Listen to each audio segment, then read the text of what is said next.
انت لو فضلت مخزنها هنا انت ما استفدناش حاجه. انت بتتعلم لغه من الصفر، لسانك هيبقى يفضل واقف. ليه بتسمحوا اصلا للفكره دي ان هي تدخل دماغكم؟ هاي بيستيز، عاملين ايه؟ يا رب تكونوا بخير. سوري جايلكم من تحت شويه النهارده كده، بس استحملوني عادي، يعني قلنا نقعد قعده كوزي مع بعض. في ناس كتيرة قوي فيكم بتسألني ان انا بتكلم، وبجد السؤال ده اتكرر جدا، ان انتوا بتفهموا لو حد بيتكلم قدامكم بس مش عارفين تردوا عليه، مش عارفين تتفاعلوا بالانجليش. طيب خلينا متفقين ان اللغة دي حاجة لازم تتقال يا جماعة.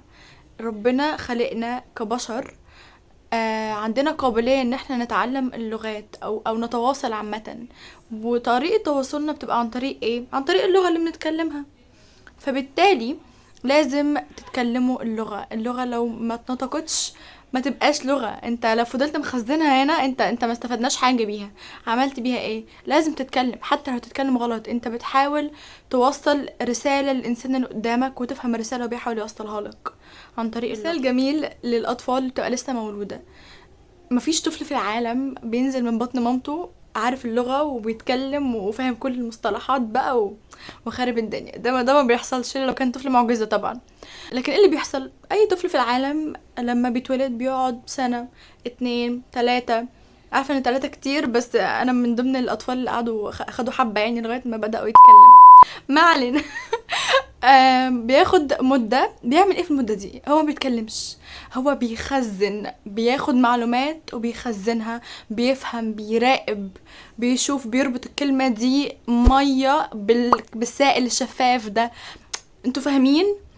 ولما يبدأ يتكلم بقى بيواجه صعوبة، بيبقى بيقعد يقول إيماءات كده، ويقعد يعمل أصوات غريبة عشان يحاول يعبر هو عايز ايه. وبعدين بقى يبدأ يقول كلمة، وكلمة تجيب كلمة، وبعدين يكون جمل، ويعرف اسماء الحاجات حواليه، وكل الحاجات دي او كل البروسيس اللي بتحصل دي وقتها. طيب انا ليه بقول ده؟ علشان يا جماعة نفس الحاجة بتحصل معانا واحنا كبار لما نيجي نتعلم اي لغة تانية غير لغتنا الام. انت بتتعلم لغة من الصفر، فانت بتقعد تشتغل على انك تدي في نفسك كلمات وتسمع كتير. كل ده تحفة طبعا، ومهم جدا ان يبقى عندك مخزون كبير جدا من الكلمات. تمام. بس وبعدين احنا محتاجين نتكلم، محتاجين نستخدم اللغة دي. انا عارفة ان احنا بنواجه صعوبة هنا في العالم العربي، لان احنا مش عارفين، او سبيشال، مش عايزة اعمم، بس في بيئة ما فيهاش الناس الاصليين المتحدثين باللغة دي الاصليين موجودين حوالينا، فمش عارفين نتواصل، مش عارفين نحتك بيهم، بنشوف بس على السوشيال ميديا. تمام. فبالتالي ممكن ده لحد ما بيخلي البروسيس اصعب شويه عن لو ان حد معاك، يعني عايش معاك في البيئه بتاعتك بيتكلم انجلش وهو اصلا امريكي او اجنبي او وات ايفر من اي البلد اللي انت عايز تتعلم يعني لغتها. تمام. فبنواجه شويه صعوبه، بس كل ده بيتحل. احنا دلوقتي ما شاء الله الابلكيشنز والسوشيال ميديا والانترنت عامه ما خلاش حاجه، انت تقدر تتواصل وتتعامل مع اي حد في العالم حرفيا عادي جدا.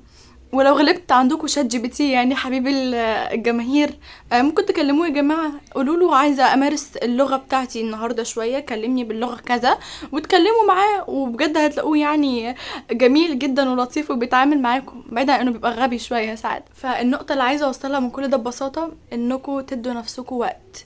ما تطلبوش حاجة صعبة قوي من نفسكم مرة واحدة في يوم وليلة تبقى عايز تنام وتصحى بتتكلم اللغة 10 من 10 كأنك جاي من حواري البلد اللي انت عايز تتكلم لغتها. لا، عادي، بالراحة مع نفسك. الموضوع ممكن ياخد معاك سنين، بس مهم توصل للنقطة اللي انت عايزها في الاخر. صدقني لو كثفت وقعدت ركزت، كثفت تعليمك وتعرضك للغة دي واحتكاكك بالناس، زي ابلكيشنز كتير قوي موجودة دلوقتي تقدروا تدخلوا تعملوا اكاونت عليها وتتعاملوا مع ناس من مختلف البلاد، او تمارسوا يعني اللغه اللي انتوا عاوزين تتكلموها. ده هيسهل عليكم الموضوع جدا. مثال تاني يوضح الفكره اكتر. انت دلوقتي بتنزل الجيم كل يوم، او انت بتنزلي الجيم كل يوم، وبتقعد تلعب ابر بادي كل يوم، تلعب ابر بادي ومركز عليه، وتقوي ايدك وتقوي دراعك، ومش عارفه عايز تطلع بايسبس وترايسبس. كل يوم بتلعب ابر بادي بس، وسايب اللور بادي. ايه اللي هيجرى؟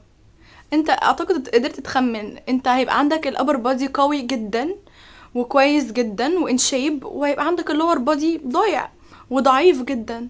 نفس الشيء مع اللغة.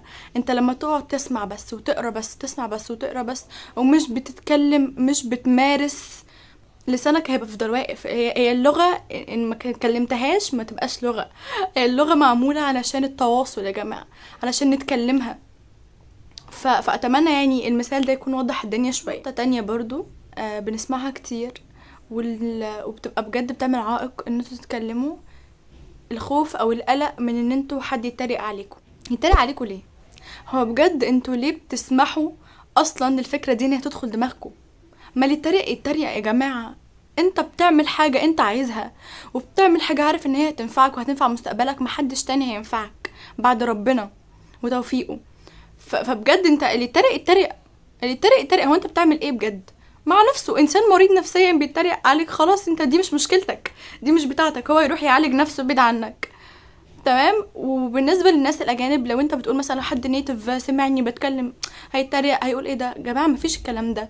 يعني انت لو سمعت حد بيتكلم عربي معاك، يعني حد مش عربي وبيحاول يتعلم اللغه العربيه وبيتكلم معاك، هتتريق عليه وتقول بص بيعمل ايه وبيسوي ايه؟ اذا كان احنا نفسنا بنغلط في العربي، احنا نفسنا بنغلط في العربي، هم كمان كده. يعني هم الاجانب نفسهم بيدرسوا لغتهم يا جماعه، ممكن يعملوا تركيبات جمل غلط عادي جدا، فمحدش هيتريق عليك خالص صدقني. هم اصلا بيفرحوا لما يشوف حد لما يشوفوا حد بيحاول يتعلم اللغه بتاعتهم وبيتكلمها حلو، او بيحاول مثلا وصل لمستوى كويس فيها، فبجد هم بيفرحوا وبيحسوا بالفخر ليك، اللي هو الله انت بجد وصلت لمستوى حلو قوي، انت قربت توصل قوي. بتقولي ان هي لما بتيجي تتكلم بتبقى مثلا محضره حاجه او عارفه كلمات معينه هتقولها، وممكن لما تقولها بينك وبين نفسك تبقى تستغرب من نفسك انت ازاي شاطر كده، بس تيجي في الموقف او قدام الناس اللي هتتكلم قدامهم وتنسى كل حاجة كنت هتقولها. ده بيحصل بسبب التوتر والقلق. طب نعالج ده ازاي؟ نعالج ده عن طريق ان انت تحط نفسك في موقف مشابه للموقف اللي انت هتقف فيه كتير. يعني مثلا انت بتتكسف تتكلم قدام الناس، اطلع لاختك او اخوك في البيت او اختك اي حاجة، اديها الحاجة مثلا اللي انت هتتسألي فيها، او مجموعة الاسئلة اللي ممكن تتسأليها او تتعرضي ليها، وخليها هي تلعب دور الشخص اللي انت خايفة منه، الانترفيور بقى، المدير، وات ايفر، مين اللي هيبقى قاعد قدامك. تمام. ويسألك الاسئلة او تسألك الاسئلة اللي انت متوقعاها، وجربي تجاوبي. ما هي برضو متدوش الامان. انتوا على فكره الموضوع ده بيبقى محرج قدام مثلا حتى لو اخواتكم هتبقوا مكسوفين، فدي حاجه حلوه ان انتوا تكسروا حاجز الخوف ده او الكسوف وتتكلموا.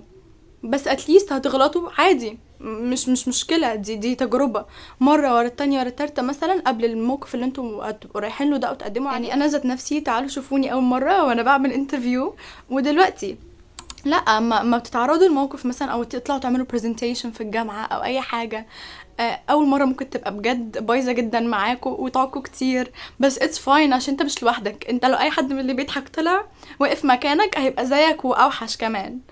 تمام. فطبيعي يا جماعه، طبيعي عادي. اقفوا، حاولوا تتكلموا وانتوا مكسوفين، اتكلموا وانتوا محرجين، اتكلموا، ما تقفوش. اعرفوا ان انتوا مش لوحديكوا، الموقف مش سهل، المواقف دي بتبقى مش سهله بجد، محتاجه شجاعه وحد عنده القدرة على انه يتكلم برغم التوتر اللي حاسس بيه. في الاخر حابة اقول لكم ان بجد اي حاجة انا قلتها في الفيديو ده طالعة من تجربتي الشخصية، وكلام انا بجد مريت بيه، وعارفة انا بقول ايه وبقوله لمين، فاللي بجد كان في الموقف دي هيفهمني جدا. واتمنى بجد ان انتوا توصلوا لاعلى مراحل النجاح في حياتكم وفي اي حاجة انتوا عاوزين توصلوا لها. وبجد يا جماعه لو هديكم نصيحه واحده تمشوا بيها في حياتكم، هي ان انتوا تتفائلوا، لان التفاؤل هو الحاجه الوحيده اللي لو انتوا تمسكتوا بيها هتطلعكم قدام، مش هترجعكم ورا خالص، مش اي حاجه تانية. بجد اكون فدتكم في الفيديو ده، ولو عندكم اي اسئله تانية ابعتولي وانا اكيد مش هبخل عنكم بمعلومه. وبس اتمنى تكونوا اتبسطتوا واستمتعتوا. اشوفكم في فيديو جاي. باي.